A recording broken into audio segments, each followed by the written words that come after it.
अब हम आगे समझते हैं कर्मधारय समास।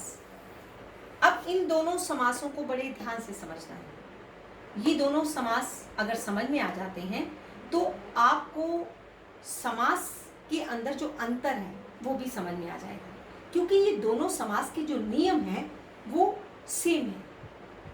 इस दोनों समासों को साथ साथ समझना होगा, तभी हम इन्हें समझ पाएंगे। अब आप ध्यान से सुनेंगे। कर्मधारय समास। कर्मधारय समास क्या होता है बच्चे? जिसमें उपमान, उपमेय, विशेषण और विशेष्य, ये चारों चीजें मुख्य होती है। अब उपमान क्या है, उपमेय क्या है, विशेषण क्या है और विशेष्य क्या है? उपमान का अर्थ है तुलना, उपमेय का अर्थ है जिससे तुलना की जाती है, विशेषण का अर्थ है विशेष, विशेष्य का अर्थ है जिसकी विशेषता को बताया जाता है। उपमान का अर्थ है तुलना, उपमेय का अर्थ है जिससे तुलना की जाती है, विशेषण का अर्थ है विशेष और विशेष्य का अर्थ है जिसकी विशेषता को बताया जाता है। अब ये बात आपको समझ में आ गई। अब ये कर्मधारय समास में भी होगा और ये बहुव्रीहि समास में भी होगा। ये दोनों की परिभाषा सेम है, लेकिन इसमें थोड़ा सा अंतर है, वो आपको समझना है। कर्मधारय समास के अंदर जो के समान रूपी शब्दों का प्रयोग किया जाता है। अब हमें ये नियम याद रखना है। इसके अंदर उपमान, उपमेय, विशेषण और विशेष्य, जो के समान रूपी शब्दों का प्रयोग किया जाता है, ये नियम हमें याद रखने हैं। अब हम उदाहरण के द्वारा समझते हैं। मैंने बोला कमल नयन। अब मैंने कहा कमल के समान नयन, के समान आ गया। कमल है जो नयन, ये भी सही है। कमल रूपी नयन, ये भी सही है। इसके अंदर जो भी लगाया जा सकता है, के समान भी लगाया जा सकता है और रूपी भी लगाया जा सकता है। अब हमें ये समझना है कि इसका क्या इसके अंदर रोल है, इसके अंदर क्या इसकी भूमिका है, जिससे हमें ये बात समझ में आ सके। हमें नियम के अनुसार सीखना है बच्चे।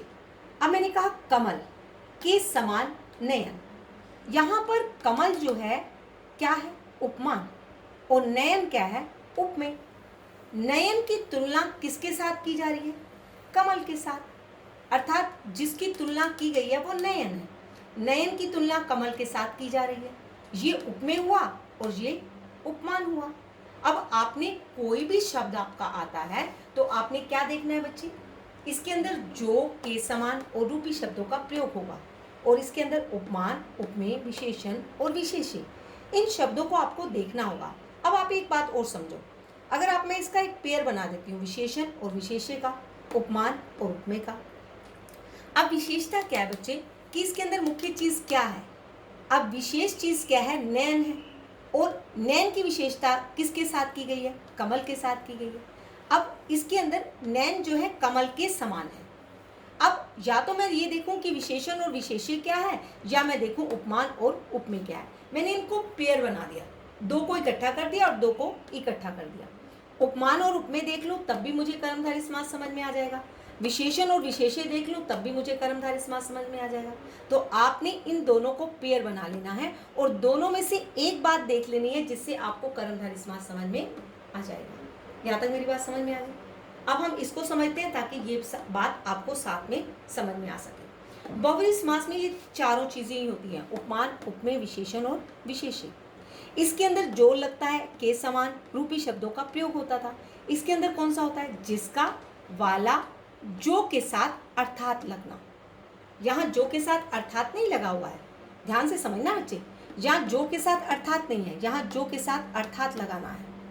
लेकिन बहुव्रीहि समास के अंदर ये चीजें तो हैं, लेकिन इसके अंदर क्या होता है बच्चे? इसके अंदर तीसरा पद प्रधान होता है। अब तीसरा पद आप मुझसे पूछेंगे कि कौन सा है? अब मैंने कहा पवन का पुत्र है जो, अर्थात पवन पुत्र। शब्द था मेरे पास पवन पुत्र, मैंने क्या बनाया इसका? पवन का पुत्र है जो, अर्थात पवन पुत्र। अब पवन पुत्र जो है, मैंने क्या इसमें अर्थात क्या है बच्चे? हनुमान। अब पवन पुत्र क्या है? हमें ये बात पता लगती है पवन का पुत्र है जो, लेकिन मैंने इसके साथ अर्थात इसलिए लगाया क्योंकि ये बहुव्रीहि समास है।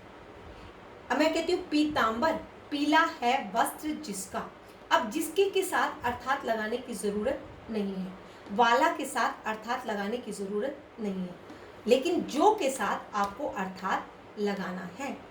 चक्रधर, चक्र को धारण करने वाला, मैंने तीनों बता दिए बच्चे। चक्र को धारण करने वाला लगा तो मैंने अर्थात नहीं लगाया।